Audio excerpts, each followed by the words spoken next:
देखो यही रही ग्वाल परेशानी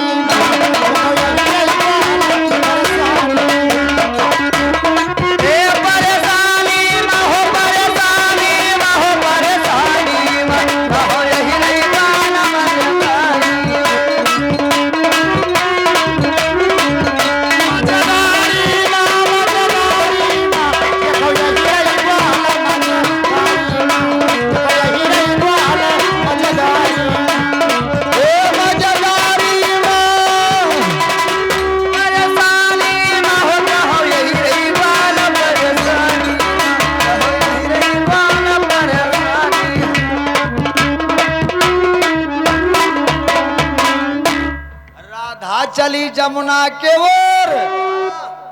औ कन्हैया मिल गए चित चोर अरे दौड़हिया इमा करे ठगारी देखो यही रही ग्वाल मजेदारी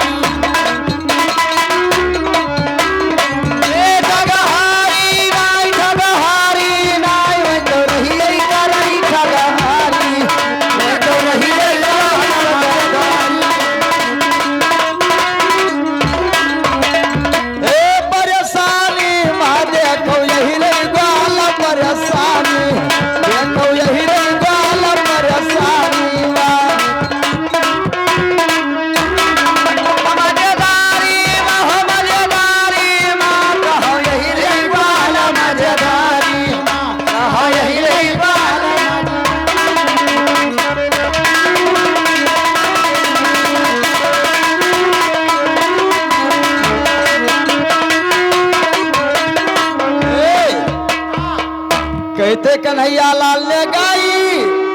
और भैंसिया बिचू गई है भाई। ये बताओ तोहर भैंस बिचुक गई ही तो का ये भैंस ले अवै दी ही का हिरन के भैंस बिचुक गए तब जाना उनके काम खराब होएगा।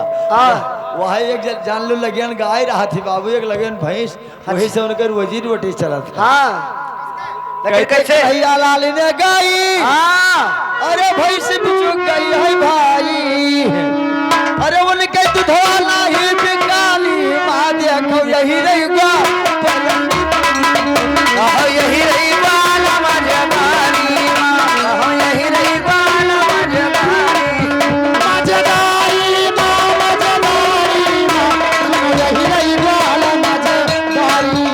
दादा यही रही ग्वाल मजेदारी यही रही बाल मजेदारी यही रही बाल मजेदारी यही रही बाल मजेदारी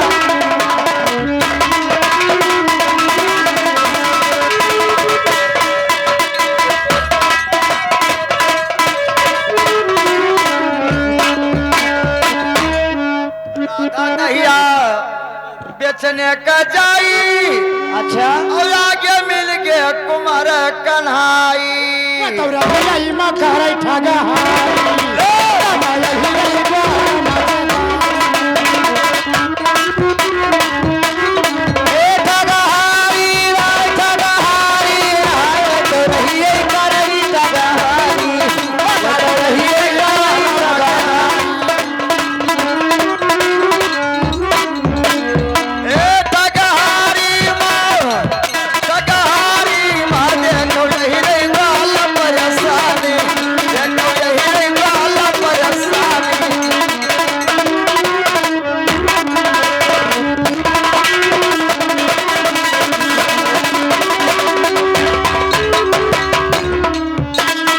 अरे ग्वालियर चली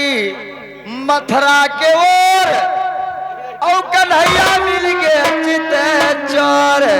वही तो रही करे ठगारी दादा यही रही ग्वाल मजेदारी यही रही ग्वाल मजेदारी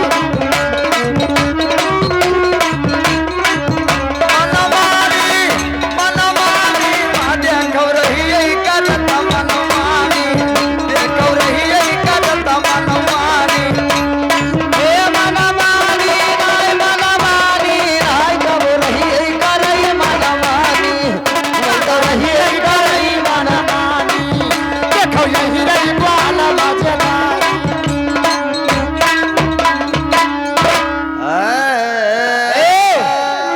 पहले ही बताओ तोहरे कोई और है काहे